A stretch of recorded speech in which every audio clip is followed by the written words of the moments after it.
Zunzam bung somle pahnina masain Good Friday chibai vegule Good Friday hi kan ti ta veka Isua thi sun kan ti thina thathawa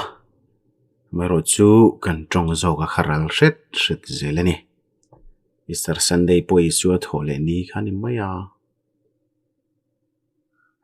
lawai tu chin ve mai te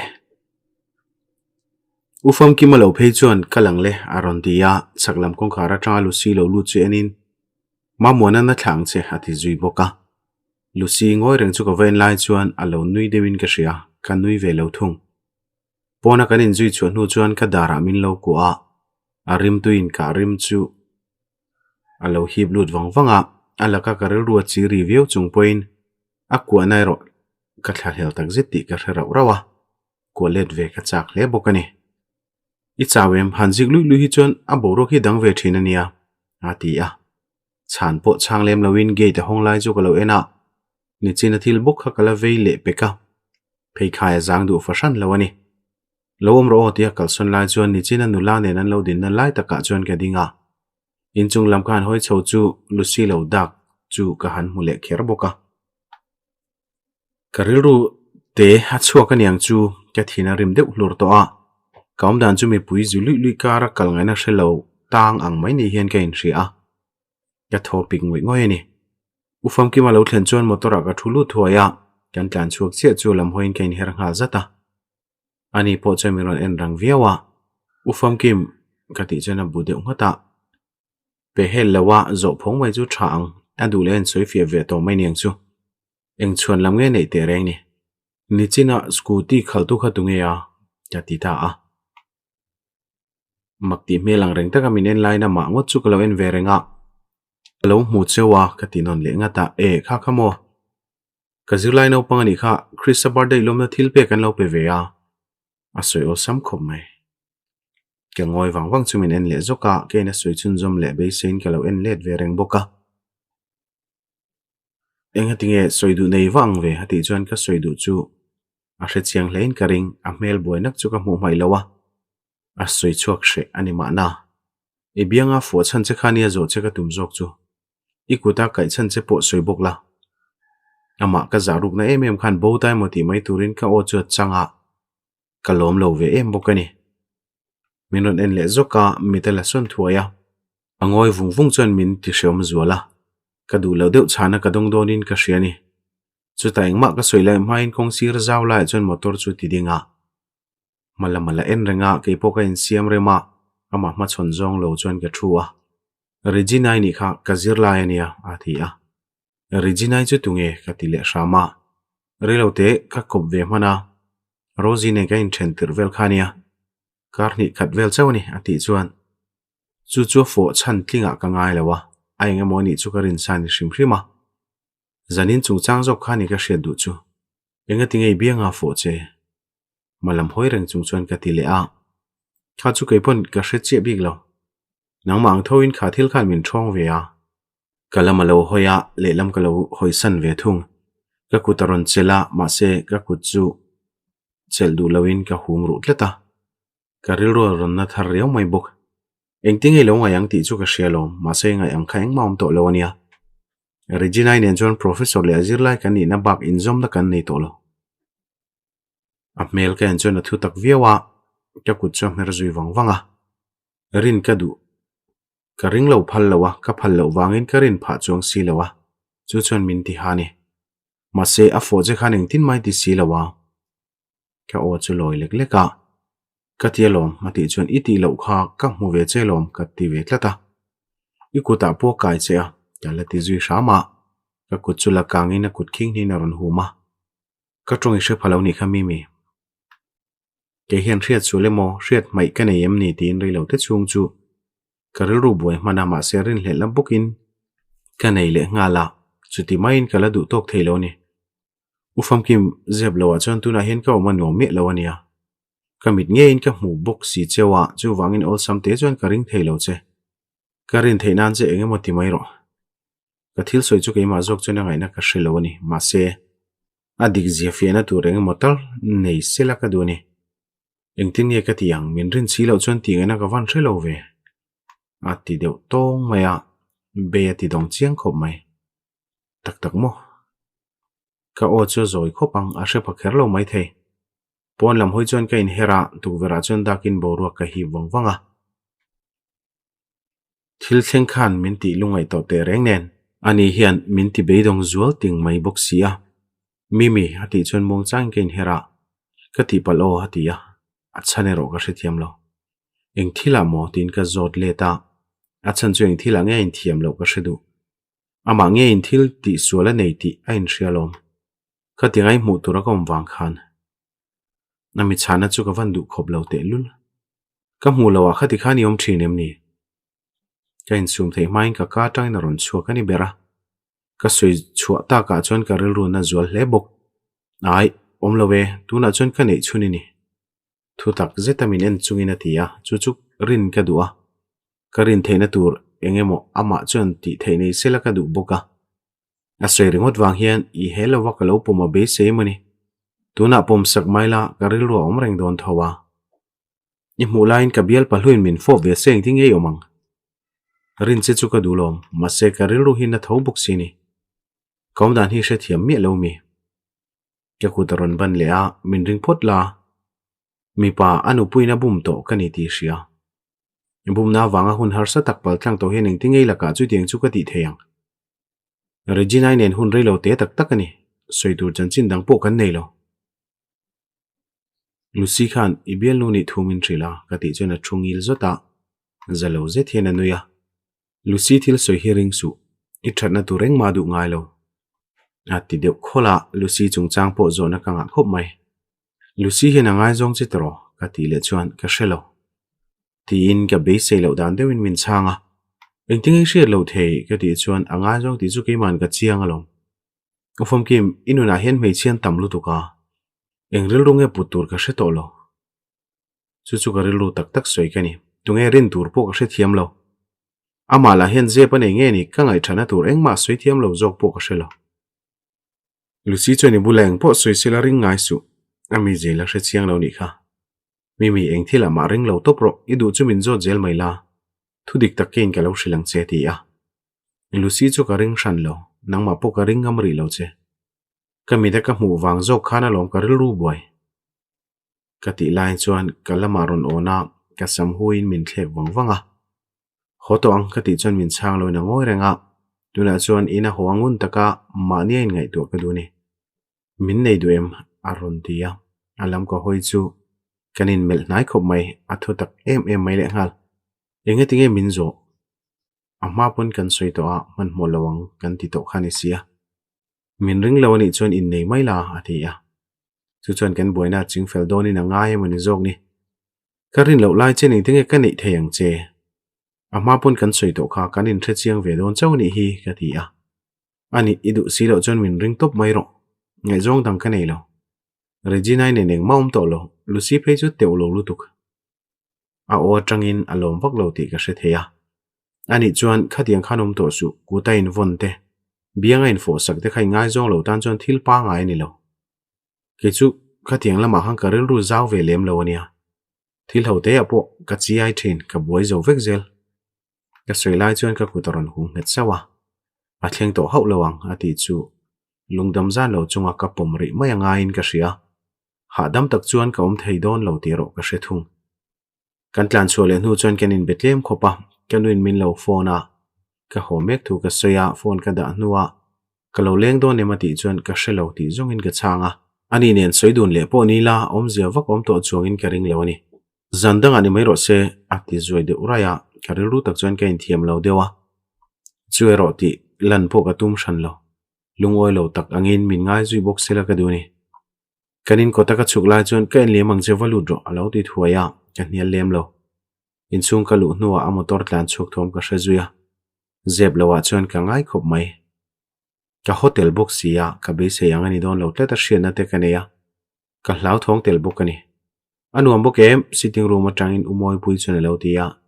ka chaw ka kete na ti le pin dan lampan ka rola ka in thak fela ka phone po en ka chak ri lo muturin ka in siama ka in pe fel chan dar ko lo revele reng to a kamu fel chia tia ka pindan kong khararon ki ka ibulak lo mu teng avot theye mai allo tile peka adok lak le to ni henu hi kongka kawa hon sak chuan alu khamne na lo kala muthil hali tumilo alla mai mai hati zui zata engma ka soipui pelo che kamu hilon din ka lo chang thung imu da wat cheve professor ti dan thiamane nin hau ni lo mo ati chuan engtin ma ka chang lawa soila ati zui le zata lelam ka hoisan mak chung point min kuai let lea ka hril rep jok do ne mani inin om mu mai mai te ka ti chuan inin hau mi hau lo inin thena ni mo ati le shama chu tiang eng mam lo ka mu da chuak ka ti lai mekin ka phone aron enga endu lawa ka omnga ka omreng chuan ka u zo na chu ka chang ani ma na enge chan nia ka beng bula ron dia ka phone ron banjoi wang chuan ka thu chuak rang khop mai a phone ken lai chu ka chu sanghal thoi bok professor chen aron kola kala du lo lui thlat done mani ka ti lai mekin ka ril ru hrian yom takhian ladu mi su indu velarro dikhani zuna awaina sa jok da yang lo ti le mi a kala du ta big lem lo ka u chon min zo ta ka chon ka hril vele tange nge a ka hril ta chu mi thin chia ti taka sa deu phata enge tinge min hril ve mai lo hroi tu jen ka lo kalanga chunu chu kan vel nek mai don lom ten ti le ria a tu zo ka ti lain tu zo nge kha an ti le loya he tiang lam hi chu me chelam thiam lo ni rolin ufam ki ma po fel big lawa ke chon ke ngai ala ka me chen huang taw nga mani chuan diglo na nei ve ni maya ke lo ti ro min pom pui ve vak lo mate tu lai me che hin na sa to lom mi pa ti boi char char chinom ve a ti dan thiam atiang mi je phei chuan a nar se thina ni ka ring ma zo an mani zar tu nar dan thiam mi lo mi pa te hinom ve a ati a patling puin chu tiang mai mai she a thiam lo chan tu rom do ne mani ka ti deu ani po ka ring lo abianga fo saklai ka mu chiang e ma akuta chelina potkal dor dor ania a holo ti lang reng alom ka ti le shama o ngai to chiang la ani yang mi pa mi je zoi le in thla hrung lu tuk chi khan eng tin vak nge lo ti sei ti nang poi ngai zong ti hreng chungini la ka that em kha tiang mi pa hin tam lu tuk mi nar no thin hre thina andu lo te chu pe hel dan an zong ringota mi ril ru ti na sakhin du lo bera ati le chuan ngai tu na ti boi ve do na ka u in a soi hi chuan ani mayanga ti hi ol le riau thin anu pui u naw nu jok chu chik deu ngai ni chu ati ro ka thlop khop mai lucy hian anga jong chiang lu tuk ain rol pe te mai nia thian kan ni ti ma se ka oilo lucy min biak dan le om dan ka hring hal mol mola ka van vel cha ke o ati deu se ka a vele zong chuan nang ai upa zo kang ka ti chen kala vel sak don chenia ati le mawa ke thin rim treu to chumin han ti nui le ria lucy chuan anga zong in ring ve thowem ka ti chuan ringe chu ba ka chiang allo ti ve maka mase ufom ki man ka hrelo atia hrelo der nianga ka ti ro ni lo mai the ti te tlata ni pangong toi chu an ngong cha thei te mai nia ti dan thiama bula lo in thu biau pe chuna hrelo ve thei tho ka u thil soi chu ring zan lo chung chuan kan nera a hriat lo hul hual chu ka ring lem lo ani na bian lu hlui ani boxia mando local po khan a om fal pui hre hle ni khamo ufam ki mahi chu tin ngong viau lo ania azak zum ti chu ka hria ma se du na chon chu tiang ani big mi lo ka lo ti vele a lungai su anvain kan en thavek donia a ti sam eta in khadat cheng po ni lo chu ta kara veng khata ko saho po ni lem lo in en thlak chu a har phian mai thei thotan tuk chu kan tho ma khop maya tuk thon e lo in dora kan kala khwanum zan lo ami po an tam lem lawa kan olang reng viawani ufom ki matlai bang lo peng ko ya thatak chon kan in bia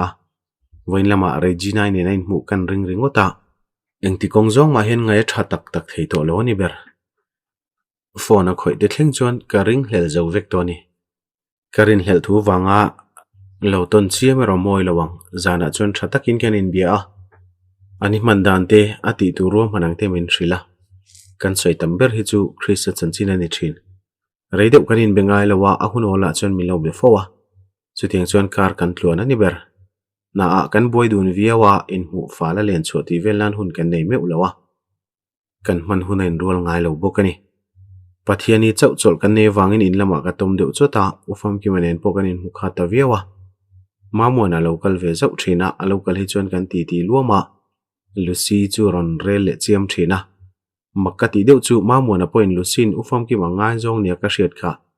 a chiang thei bik tlat lo chuani a chang chuan ka ring ve deuh thina ma se nula dang te hi ti pui tum le dei zela angai zong chia bik lo niang ka ti le thina Rosie le ufam ki ma po ama sui zoman nia tin ka bula chuna soya chutiang wang chu moni don le ufam ki ma pon ka hrelo te mi lo chan chan khale in rini tu kha chu ka pain ro moya cho e som turin min ti ya ka som chu lo phur khopa kain bolanga ka lokal nga langa lo ti sam eta tlaya dora lokal la kan horol do nia ka ti po chuan ka manalom ka lokal manga ti le ta zela ka hnial du tabig lo dar som pakhat vela lo thleng pheya ka un encounter an thu du na an nuiring thei khop mai chokalama kom la jon ro moi chu lo luta mimi phone dora min vakal puite ka phone mai hi bel thata nga ya ron ti a asoita ka jon phone ka war le ve tho ka ngai takalom gain kan in zui chuaka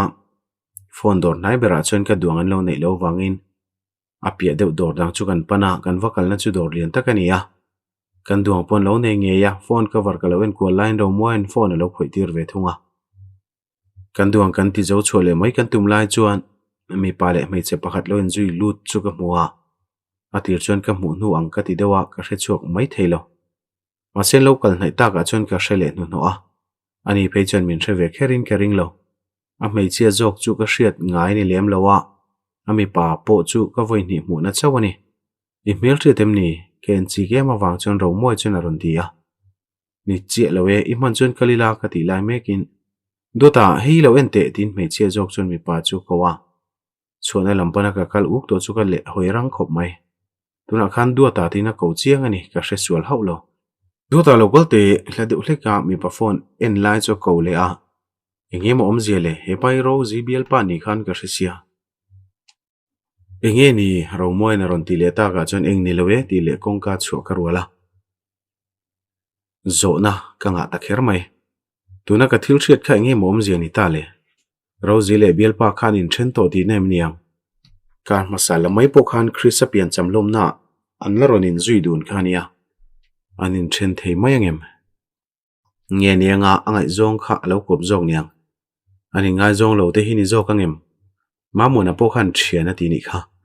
ma senu pain then phana em thil chu chu tingot zong ani ka ring che lo ani mi te ho in lai chi nei abuar chuar noi maya Lucy le Regina khapo makkati te lulnen Rosie po hen engemaw thuruk chu lo nei vele nual aniang dora kan le nu po chuan ka ngai tu na alu na sakhopa thil che sang sang ka ngai tu na a ka zelin kuala ufam ki male Rosie karmul mai chu ni ka ngai tu na sat po le ka buaina sa a eng thilemo fel hel deuh chu omani annu pain then dan tak chu chiang takin hriat ka cha ka hriat thei dan tur kong ka nei chun la chu ka tia moi lo thilani loi si mimi te in khardoni la ka uina ti po chuan ka che chang lok lowa enga tinge sotia omber burenga in chona in wa in how mi a ek thinga watong zo nge man le ka win ro moi bula ti ri chu hre phamaila ka ngai saklem lo na bial pahlui muniang pakhat la chon lo ti sam eta oho achi chiami pakhatina ti chon che chelowe ma se abial nu ne na local du na ro moi na ti le chon ka bengan ti kham dun reu to a ka thuna tang chon muang changa thowin counter lam chu ka pana ani panhila chon min lo mel dun hrek hreka annu in zoom mail chu ka en peilo ka phone ka en chon ufam ki ma message lo oma ka ho to em ti min lo zota voin thil kha abula chon soichi ni chain ka hre si lowa eng thilemo zoiro ka chak viawani ka ho don to thu hrilina message chu ka chang leta kota kan chu rolin usang zola lo lang ve zata anin in phura keile ro moya kan in phuru ve thunga nichina kan mu khai bial pahlui mi aron ti ta chi a ka bial pahlui ani lo ring tak tak chuni in nichin khana fiam thu mai tura ka ngai sin mole ni te nang kamel riat pakhat bial pa zo kania ka ti chon ka ma ron thledewa I thenu chu akop ti na mi hati le chuan ani mai thei ka hre thiam bik chelo anin then to boni mai thei ka ti ni ani a ka ngai tu na omrenga Rosie le bial pa chungchang ringot wanga makti ka ni lawa ufam ki ma tang to in thria thiam har sa ti deuh deuh tur thil atamin ka hria abikin Lucy in kan thlen chuan in ti fai ma saloin chome ka siam vele a kanu in bong sa lo chuma ro moi le ka pa chu TV en painan ti du na football chung chang an soya an ti tui khop mai usang zo la chu choi ve ngal turin kanu ne soma ni danga polo a photo a eng tiklai po hian choi som hi ol sam em reng thina kanu na han som po chona poi hlei ne man lo ti sam le eta ufom ki man zana ka lo leng pheyang a lo ti ve te tlata ke ya phu le ta pheng chon cho po kai mu mal thei meu lo a lo thlen main bual ka duwa loin toi nu ve deuh te po ka nga yang ani lo chon bong sarim kanam deuh tlatin ka in thria kain bual zo chuan sitting room thu thlenga ke thluang dia hian ke thuwa ufam ki ma lo thlen chuan kan mi khwal choi pahni te po an lom ve a midang om ve mu chuan in thlarun mel khop mai kanui ne lo chon thuaya ilo valang khat ve ati ve luama kabula lo thu chu romoi chona mel rau chu ka murenga ufam ki man ka bial pahlui ti hre ve lem lo chu lom om zo kang reng romoi ero chona endu viawa ufam ki ma lo thlen ve tang khan atong le tami lo bok thingpui te inin kan ti hawa ka pa len chuan huwa kanu hovin TV kanena romoi angoi tareng le minon en le zau thin chu ufam ki ma chuan lo hre thiam veang ti mulani ka hlauni ma mona nak tuk chuna lenga lo som rotia I man chuan in khom banak lo hruai chenga ufam ki mana ti chuan kalau ki sak ringota ma mona mu hlan ka ngak lel viau to zokani ani po chuan soitura lo nei le teu to in karing dar kwa apel hnuah chuan ro moi chu thowa milo thla ve tel ro hati mau maya abei om ang lo ti donila ka ti ve tu reng chunin ka sheloi boxia ufam ki ma om ve reng lai ni wange ro chuan ka tim ru khop mai ko thleng ka wathla lo kang tin ufam ki ma po en lem lo chuan ka thowa pon kan chok dun chu ahnunga ka ben sak do pa ana ringleng longa ti chu bengcheng lo turin kan khapleria ibial pa hi idu tak lovin ka shia inom dan hi indu tak inang lo mati chuan ka lo nerna samaya vele ringot che ka du je she lo wang ni chu ka lo tia in hlim gun vak lo tro ti le ta zela min ti dang don lo male a soi dik lo hau boxi lawa kalvat mai te tia a oma ka nam chu ka kuta lo mana a oma chuan anem nan mi a makti deu ka in line kanin me ka ti dei zo nui vur chung hena ti zuya a zam lo thenia kalu watangai kal toro ka ti lepo chuna le chi chang mai lo enga tinge tlangwal kom lai pathloi zo ki thlan chani ka hre thiam lo ni atia a boi thak thin mangi o hetiang hi mo mangai nan ti hi wang deuh takin ka lo tia ani ro nui ve hau lo in bo ro khandom lo mele mai ka khongai don jok che lo ma ti le chuan ka nui top deuh re ya ka du lo dan deuin ngai dan dang min nei ti ringot don lo male o thian kha ri ka hriat rolin ka hoile joka kan veranda tanga usang zola lo chukla chu lo khi deuh tha a rang takin ro moyan ka kuta von be chu ka pot thlaboka mi te ibial pa so iti hoi hai reilu to kange aron ti le zau chuan usang zola chu bai gomna lama chuna kal hal nula kalu don ti pa in her hal mai ka tum chu ka dara ron vuani min koi her soka thil thil du che kala nei lo ma ti le a soiwa dro ka ti lai chuan usang zolan milo tlan pela abana ron vai zau chu ka chang let lem lo mi ibial pa nen inin thenani chuan ke ma min thil ma sang che aron dia kan nui deuh haka ani ro thu tak em mai le ngala a thu tak mel te hle chuan kan we ti zazual ka wang lo ania inin thenani chuan kalam lo panang che kalo hak ring don che nia ala ti tak deuh dewa a chan po ka chang boi pe lo chu ta ka ku chu la kangina o man nem nan le wangwanga kalo hak tak don che nia so pa ni lo midang I lo ni pui le voi choni chak lawang tin min la vau zuya ange yom du zo ka lo male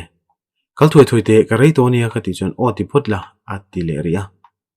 kanin then don ringot lo ka ti line then don ka ti lo ta se ti thil thu ti ve le tlata ka o ma chu min thla tum hek lo ni mai te se kha ti ve tangota alo mel em le tangala mi ron ti ria chon ka hoile rang khop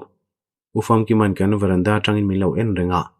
kalau kale ti pain kalmai ka tum chu ka bulami chan ka kuta lo wan nget tlat maya ifam ke ti le phi thak ka rola ufam ki malam ka wapan ro chon ani po local phei ve meka ka omanuam lo viawa ka thin phu te chorang hal le a ro moyala chon mutui o la ron ti tak trala kan bo ro ka ti kholo zo vek don ani lola ding te ufam ki man ro moy lam hoya ti chuan an nuam lo ka ti viawa enge moti atum le ka kalphotange pakhat la chon nui hau chung hen aron tia arun lui zo ke mani loading te ka di chu min kalpel vuta ro moi lam apan chu ka zui thuaya chuti laya chak tak mai ro moi tlan chuak chungai na hrelo zetin ka en liam zuya ka ma min hnung chon zonga ding chona kuta hum ru thi chu ka mu mai hau lo eng tia ti tur nge mani don le chu pa mai chu ka mu le huna chak lo viawang kalam hoya ron in her chu trideu da khian ke lo ena a mela chon thin rimin seru mel ni lowin lungoi lo mel ka muwa a za om kher mai ka pa ne khan ngin lo ti a o chu a ring lo a thinu na thunu na tum na sajia po ka hai lo a ti zual kai zonga tongkam ka che lo sha mangai do na ni alama ka kal na ya a kut von sak mai ka tum chu a tang trau maya minon mu dan kha huwa tom ve don lutuk ti ka ria ke pon rejinai ne nanom dun ka mu khan ka nain ka thin or hle ni kha aum dan tur chu ka ria thiam pui tak zitani lutila ka tia alangoi renga alungoi lo na soi chu po tum chuang lo chon omati ni om lo zolani ufam kim inga yang khani lo ania ke ma jok chon ka tia vin hau si lo hian eng thil moin lo ti atinon le a eng ti han soi fia tur nge mani kan lo ti satlia lom eng lo kamita tak min ena wang chon ka tim le dewa a hre thiam maniang angai jong chem ni kha pa khan aron ti ta khau maya do thil ka du hau lowa chutin la ka zep nei ka du lem lo boka chu ke pona hne na tanga ka phut khani miawa pe helmi lovin ka shrila min du thu chu soya ma se ka du lo thu ka shrila ke chon thenang chen ka ngai ka ti lai chon angoi vunga min ring ro ti mil tak hian ke lo mel ve thunga mimi kala ka hen je pi nei ma ti le chon lu ka thing rang khom mai ai inga yang khani lo tak ke chon ma na tang to khan nang ma che hi ka du rang thin se ka tia amit meng dam thluam reng chu ka chiar thiam lo akut hum ruero a thla dul ti ka ria akut chu ka va von sak thuaya khapa kha kom to lo la ka du ni hati chon chan lok ngai na po ka shelo I thengem hati chon ti zong hen ka chang chu du khop lo niang min chang ro ati le ngata o ka kom to lowang ma se nga yang em kha chu a om lo ania ka nar to a engma kanin kara inrol potum lo sin ka ti le shama a en thin dan che kha ka mulom I bul na ya mu le ka du to lo nia ka dara ron vonin kong puilam hoi chon kan ding dun wanga kan bo ruak ti zang khana na soi tur thil dang ka ngai tu rau mai ni kan ngoi dun wanga bo ruak chu ri chur maya minon ena nui tak suka chon ka ha dam ve ta huaya I thi ka mi ka ti chon bu ngata minon ku a ka thi khop mai ron ti a kala ka thik tho pe cheve chon ing tin mo hian omati nom rau mai thung lutila ka ti chon sana bi vuta ho mai ka lo tum to zo ka nak tu ka kanin mudon tho boka ati chon a poi ka ti shan big lawa atlai ve to ringa tlangwa thlang ani big box si lawa in lamangai to ve to te poniang a motor lampanin kanin zui phei du na nilu tamai lo chon motor bula chon kanin din chil le ren ro na nak tu ka chon choi lo eng hal do ni o ka sam churon chula ya kut chulo wanin ka biang ka dom nana a kut chu alum wanga alo kun hema min fop zuya trumdang zong ai na du ama ke po ka bang big lo midang in min lo huang ti hlau thong tak chung le du am zet si chon ka fop let ve lo thei lawa ka thin phurang lutuk wange ni ka mur seng in ka ria adu tok mai do ne moka ti line motor bang heng chon min din rem ti le te a motor da na lo thim hlau chu ati zia viau mai ka biang ton akut king ni adomin war zet hian miron fob le a na ko nga lo kwa let ve in kanam dun kher mai a phone lo ria adap zui ngal raka chan po chang lo chona off taringota miron nai le ngal mai atum chu tunge tin ke lo zot wata min chang lo miron fo zui le mai tuma mase ka relu bet vak to lo ka zona min chang lo miawa ake korip te ka chen sakla chuan kain la sang le thuaya a phone ka phor sakla chuan min enin engma soilo a phal ni miang ka ti maya a phone ke nai tak chuan ko lo lut le a rozi ni Luciemo Regina Moni ka be senge po khelo Rosie ni chu ka hre thiam che lo ani la chuan chan tum me la pu hau lowa voin thil thleng wang khan Rosie chuan eng thila lo biak tu nge ni hriat ka chak deuh thleta mindang lem lo boka tin phone call chu ka chang zuya muta hun to dona in huwa zok ka riak dona ilo chuk tlang donia phone ka lak rual chuan le lama mi chuan lo ti a mak ka ti tak zet ufam ki man phone chu lo ban zuwa rang takin ke ke lo tol son thunga hello kangoi renga wangin le lama mi chuan lo ti le a speaker chu onin ufam ki ma chu chang turin kamit meya ala zui ve mai boka ufam ki mana chan hu chuan ilo thlen huna lo soila pona ka lo omjok donia ati le a naktu ka karon lamai donia ufam ki mana ti chuan le lama mi chu treu khop karma saponi ti to I real rei to lutuk aron ti deuh hlura eng thil ngen soi chu ka hre thiam ve haulo zanin chu ka man lo tlat ufam ki mana ti le a tunai chu ka ni lom ni lo koilok la biak du na chepo ka nei oki nem zo ka ron ti le lai chon ufam ki ma chuan min en wangwanga min ngai chang ve deu niang lu ka lo buk ta ka chuan ka lo ka lang tin phone chu da a kan na ti awang chuan ka lo en vata mimi Rosie tina thil lam ka ngai I lo kal velok tuem ka da le hal don chenia atia reilo wila ti le motor kong khar chu hon ka ruala ka thulu chu ka ril ru boi khop athu phungin min som ti ka hrengreng tak nain nial turin chakna ka nei lawani tundin hmuna henin du tok na kalantir thei heklo zantlai to taka anu pui hlui mutura kal tur chu ka ngai ngam lawani berang chu